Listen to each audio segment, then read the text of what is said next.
This week's Torah Way is being sponsored by Ilu Nishmas, Esther Brocha, Bas Rab Arizal. Yud Gimel Adar Beis, Wednesday the 20th of March, Tanis Esther, Rabbi Yosef Chaim Mimran, preparing for Purim.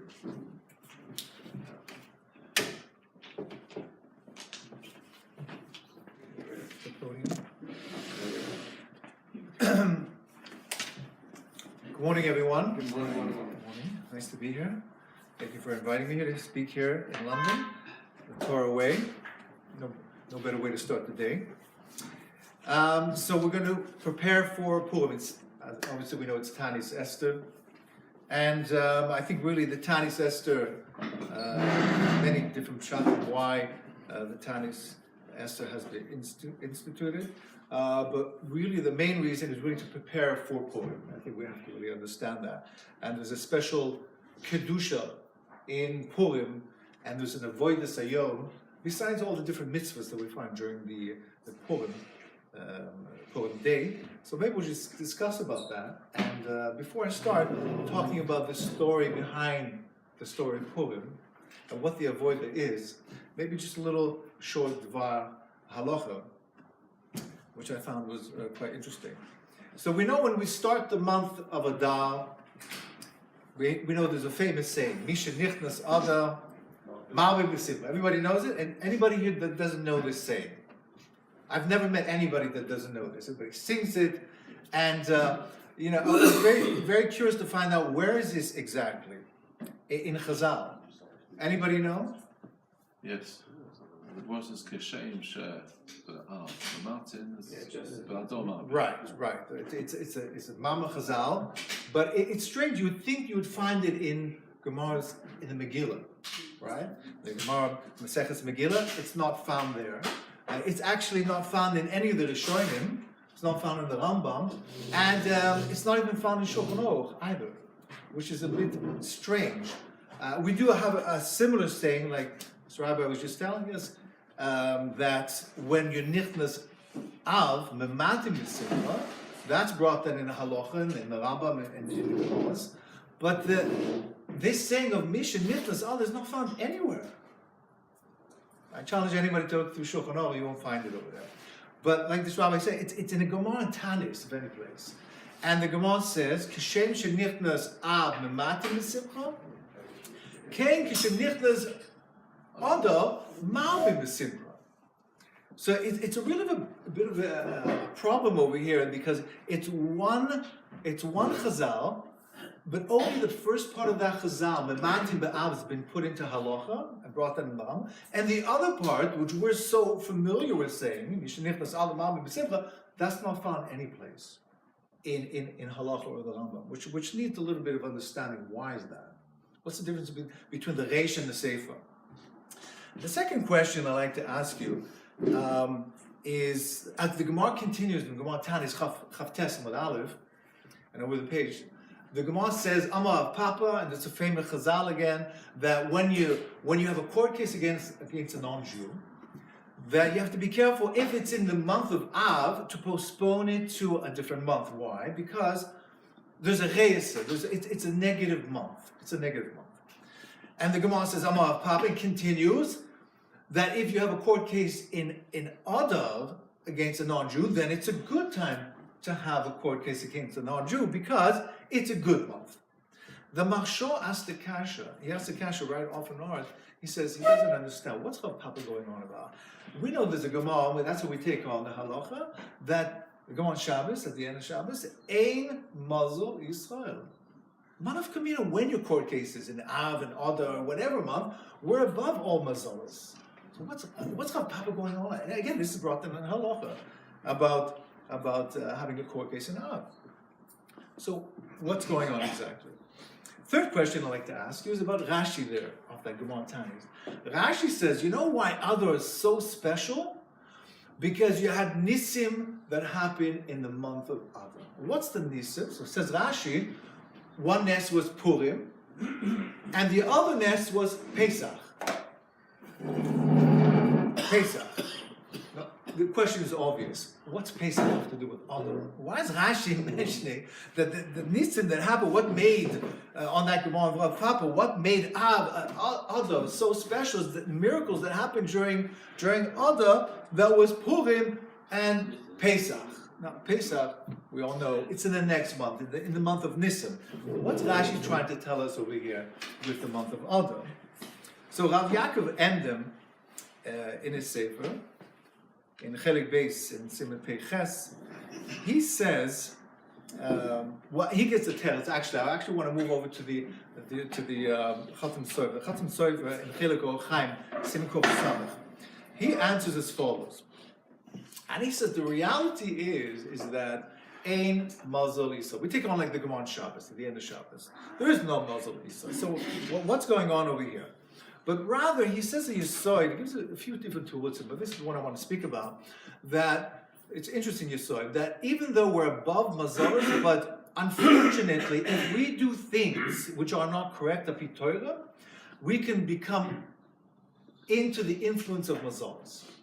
So, for example, in Av, we unfortunately didn't do the Klal Yisrael didn't do everything they were supposed to do. And the Gemara says, "Bechila doiros," because you're crying bechinam. Therefore, that month is going to be a sort of a negative month, and therefore, and it says the Chatzim Sofer, the Enei Chanami, we're above the mazalas, but sometimes we can become lower into the influences of mazalas, and therefore, nafkamina would be if you had a court case, then postpone it to a different month. But sometimes we're above the mazalas, and some mazalas, nechanami, they are better than others. For example, when nisim happen in those particular months, that are mechazik the month, then enechanami, that we're betoch that mazal because it is a great mazal. So, for example, says Rashi, all the nisim that happened during Adar, all this nisim that happened during Purim, then that was mechazik the month. And as well, the beginning of the Yitzias Mitzrayim, Enechanami, that happened b'Sor b'Nisan, but it started b'Adar, that also collectively reimbursed and became a stronger month, and therefore, that's mechazik 2 times Nisim in a particular month is a chazaka, according to some shittas. So says Rashi, this chazaka of having 2 times Nisim in a particular month, that was mechazik.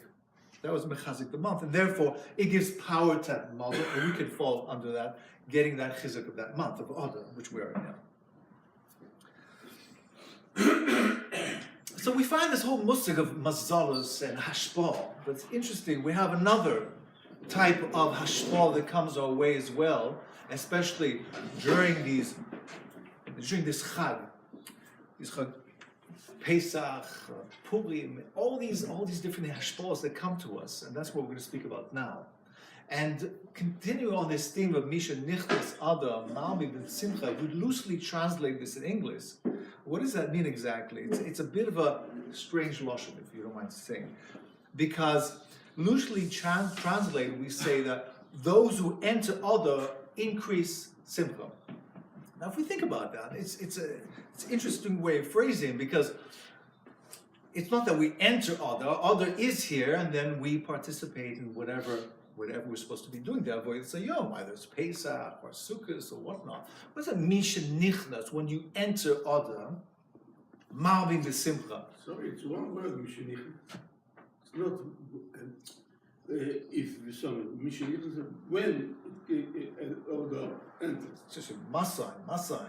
Yeah, but not Me, what's Nichnas? And not really, a person on the month thing. okay. It's one word. Right, we'll speak about that, exactly. And what's this Malbim B'Simcha? Is it tzibur? You have to be Malbim B'Simcha, or automatically you're Malbim B'Simcha? And if you're not B'Simcha, what's going on exactly with this Malbim Chazal? Misha Nichnas Adar. When you're Nichnas Adar, you're Malbim B'Simcha. So, allow me just to share with you a little Chazal here. Now, in a famous sefer called Sha'arei Kavonos. Sha'arei Kavonos is written by Rav Chaim Vital. Now, the Sefer Kavonos is brought down in Mishabura in many different places. Sefer Kavonos, again, from Chaim Vital, which was the Talmud of Arizal. Now, the Sha'ar Kavon, this is just a later edition of that, but it's a wonderful sefer. And there he speaks about the story of Purim, but on a little bit of a deeper level, but very, very understandable. So let me just walk you through this. But in order to do that, I just want to compare what we understand the story of Purim and the way the Arizal looked at the story of Purim. So, as the way we understand Purim is that we have this antagonism between Haman and Mordechai Tzaddik, right? We know that Chazal tells us that Haman used to be a slave to Mordechai. He used to look after his horses for many, many years, until one glorious day he elevated himself to the political system there in Achashverosh's kingdom and became second in charge. So he became a very, very politically successful person. And who does he meet? He meets his old master, Mordechai Tzaddik. Obviously, you have this antagonism between the master and the slave, and now the roles have changed a little bit. And as well, to add to the conflict over here, Mordechai is not listening to Haman at all, not bowing down to him. Everybody else is, except for Mordechai Tzaddik. So you can just feel the animosity between Haman and Mordechai. So therefore, of course, in those days, capital punishment was very simply executed immediately. If one of the kings or the ministers didn't like anybody, they killed them on the spot. So there we have Haman and Rasha totally hating Mordechai Tzaddik. So naturally, you think that he would just go and kill him, but he doesn't. We see the story progressing. We see that Haman and Rasha goes to Achashverosh and has this whole grandiose plan to kill not only Mordechai, but all the Yidden all of a sudden. Now, which is a bit strange. I mean, if his whole issue is with this particular Yid called Mordechai Tzaddik, why all of a sudden does he want to kill all the Yidden? We have to address that. Second of all, we find that Chazal as well tell us that Haman was very, very particular about the Beis HaMikdash not being built. Very, very particular. He would do anything to make sure the Beis HaMikdash would not be built. He knew the time was for that time to be Beis HaMikdash to come back to its glory, and he wanted to make sure Beis HaMikdash not going to be built. Now, Mandakashme. Now, why is he so bothered about the Beis HaMikdash? I mean, if we go back to that story of this antagonism between these two individuals about Haman and Mordechai, it's a personal issue, isn't it? He takes it to a global issue. He wants to kill all the Yidden. Now he wants to destroy, or not destroy, wants to make sure that the Beis HaMikdash is not built either. Now that needs a little bit of understanding as well. We find as well that Chazal tell us that he had an incredible wife called Zeresh. Now this Zeresh wasn't a normal woman. Chazal tell us that she was incredibly smart. Now Haman had, according to Chazal, 365 top advisors. Remember, he's second in charge of the biggest world power. He had access to everybody, all the greatest minds, and he had 365 advisors.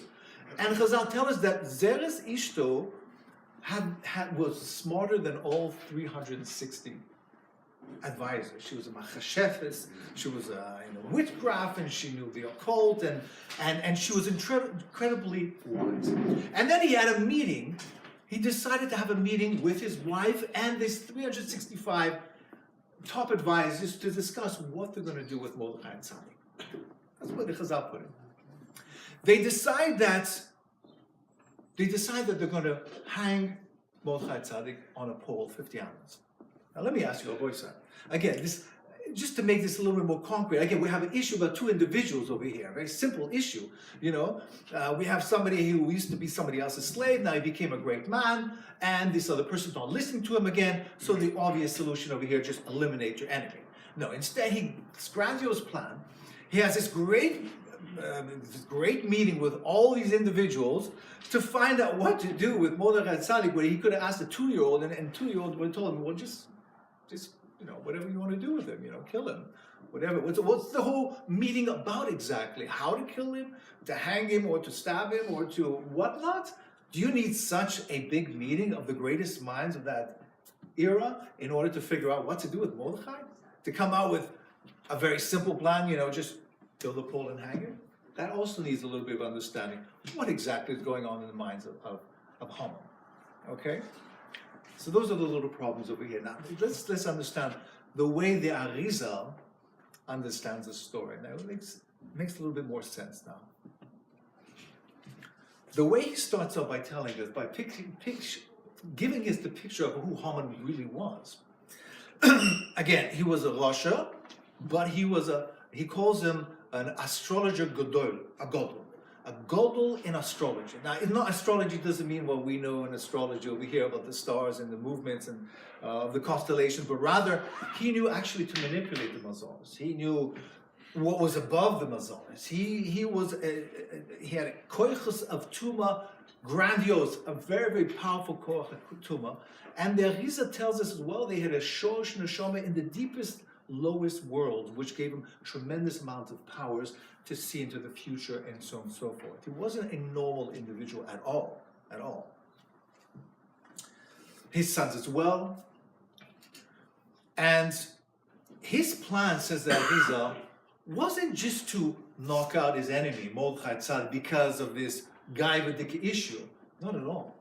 His understanding of the spiritual worlds was very, very deep. And he understood the following. That we know we all daven towards Yerushalayim. As we know, Chazal tell us that all our tefillahs are funneled through that Mokum Amikdash, through the base of Mikdash and even the base of Mikdash there, and it goes up. There's sort of a portal above the base of Mikdash which goes directly to Hashem. That's the way it goes. We all face Yerushalayim, our tefillahs go up to Hashem, through the base of Mikdash, through the Mokum Mikdash, and then what happens? Hashem reciprocates by giving us Shefa. It goes through the base of Mikdash, through Klal Yisrael, and through Klal Yisrael, it's mispashit. It goes to all of the Umas Oilam. We have the Koach Abrocha that they do. For example, in Sukkot, we give Shivim Parim, we bench the Umas Oilam, we give Korbanos for them. Avraham Avinu, as we know, or Ovos HaKadosh, they had a Koach HaBrocha. Koach HaBrocha, that means they get Shefa from the Eibishter, and they're able to, with the Eibishter's will, to give over that Shefa to whoever they wanted. Koach HaBrocha. We bench our children, like Yaakov Avinu benched his children. Because again, that Koach HaBrocha, again, the way it goes, when Mispaled, it goes up. In the Lashon Arizal, it's called Aliyas Man, Yeridus Man. It goes up, whenever it goes up, comes down, that Shefa comes down through Klal Yisrael and over to the Umas Oilam. And obviously to us, to the Umas Oilam. That's the way it goes. And you know who knew this? Haman. Haman knew the secret of the Yidden, the secret of bracha, giving over a bracha, and receiving Shefa. This was his plan. His plan was as follows. That he didn't just want to kill Mordechai. His plan was to become the greatest man that ever lived on earth, taking over Achashverosh's place. And not only that, he wanted to be Roshel B'Shamayim as well. He wanted to take over the spiritual worlds as well. Like we find in the story of the Doafloga, the way they wanted to build the Migdal and replace Hashem Kviyochel and become the new Elokah, to receive all that Shefa that once upon a time that Klal Yisrael used to get through the base of Mikdash, and to become empowered through that Shefa. Because the way it goes is that if we don't receive the Shefa, if we're not Zoichet receiving Shefa, the Shefa comes down anyways. And unfortunately, it goes down to the Umas Oilam. And that's how they explain why there's a boom in technology and so on and so forth. Because if we don't receive that Chochmas Elokis from Hashem, then it will go down to the Goyim, Rachaman Islam. So Haman knew this. And therefore, he had to create a diabolical plan of how to siphon out that Kedusha that comes down to Diri for Klal Yisrael, and to receive it for himself, and therefore become the greatest individual being that there ever was. Not only the power of humanity over the humanity, but also in the spiritual world. And how was he going to do that? To make sure the base of Mikdash is not going to be built. And to make sure when the Shefa comes down, that who does it go down to? To Klal Yisrael. That there will be no more Klal Yisrael. And particularly, where does that Shefa go to? To the Gedolei Ador. And that's why we go to the Gedolei Ador for brachas. Why do we all run to Rav Kanievsky and other Gedolim? Because they particularly get huge amounts of Shefa for Klal Yisrael, and then they have this Koach HaBracha to give it out. Who was the Gedolei Ador in the time of Haman? Mordechai HaTzadik. He knew that it wasn't just enough just to kill Mordechai. He had a better plan than that. He had a plan to receive instead of Mordechai, the Shefa that Mordechai Tzaddik was receiving. That was his real plan. And in order to do that, he needed great minds to help him. People in the occult, Zeres Ishta, that knew witchcraft, that were able to siphon out the Kedusha that Mordechai Tzaddik was receiving and to receive it for himself, and then become a Superman, a tremendous power, spiritually speaking. So what was the plan? What was the plan? The plan was to make a pole 50 amos high and to hang him there. Says the Arizal something very interesting. He says, what was the plan? He says, we know that the Koach HaTumah started by Adam Rishon, correct? We know the Koach HaTumah was outside of Adam Rishon. After the Chet of Adam Rishon, it was Nichnas Bo, and that's why we have the Yetzirah. But before that, it was outside of Adam Rishon. What was that Koach HaTumah? There was a Nachash. There was a Nachash. The Nachash was the primordial Koach HaTumah. Says Arizal that they recreated the Nachash, particularly the Zon of a Nachash, which was 50 amos high. 50 amos high. So we're told in Chazal it was a pole, but really, it was a Koach HaTumah called the Zon of a Nachash. 50 amos high. The way I understand in my little mind is that sort of if you put a metal pole very, very high in a storm, and the electric bolts, right, the lightning are attracted to the bolt the electric bolts are attracted to this metal pole automatically as we see that. So same thing over here. They had to construct this mechanism by which they're going to put Mordechai over there, and then when the Shefa comes down, it's going to be siphoned through Mordechai down into the Olam Satuma, where the Shosh Neshama of Haman and the Asal B'nai Haman were. That was his plan. It wasn't simple as we read the simple reading in the Megillah that he just wanted to kill him and then he wanted to hang it. It was much more than that. His kavanah was to tap into this Shefa, which was the greatest day to do that. Asapur, he went through the mazolas in depth. He went in Shemayim and found out of all days to do this, this is the most appropriate day, which is Purim, which is going to be Tamam Hashem. That has the Koach HaKedusha, which is stronger than any other day of the year. As we know, Chazal tell us that all the Moedim are Mizvatlim, Chutz Mina Purim. Purim is the greatest day we're going to have. It's going to, when the Mashiach comes, it's Kulo Purim, Kulo Yom Shabbos. That's his plan. His plan was to siphon that Kedusha and to receive it for himself. But Baruch Hashem, Yeshua Hashem Keheref Ayim. We know the ending of the story. That's Poshut, that Hashem was able to reverse all that diabolical, evil plan of Haman to receive that powerful Shefa. So Rabbi Isai, why are we talking about this? Chochma b'goyim tamim. So even though Goyim, we don't learn from the Goyim, but Chochma b'goyim tamim. This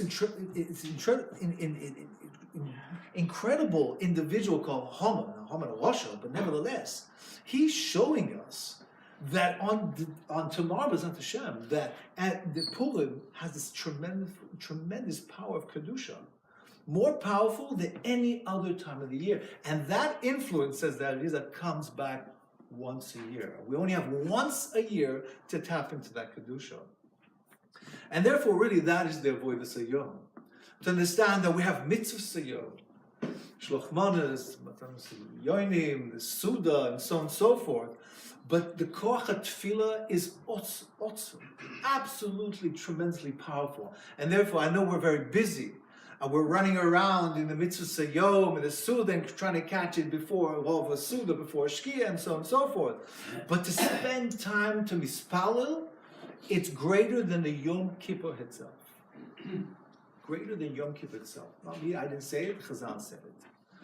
Kule Kodesh Kodoshim. And therefore, just to maybe mechazik the inyan of the avodas hayom, of course the mitzvahs are all there, but to mispalel for people who really need it, people who are suffering, people who are waiting for the shidduchim, for the panos, or whatever it is, and not to memayez, and to understand the power of the kedusha, and Hashem listens to this day of the next day of Purim with full attentiveness. So to Hashem, hopefully this was a little bit of a chizuk for everyone, and the schus the tefillas of Purim, we should be zocher to see Mashiach. Amen.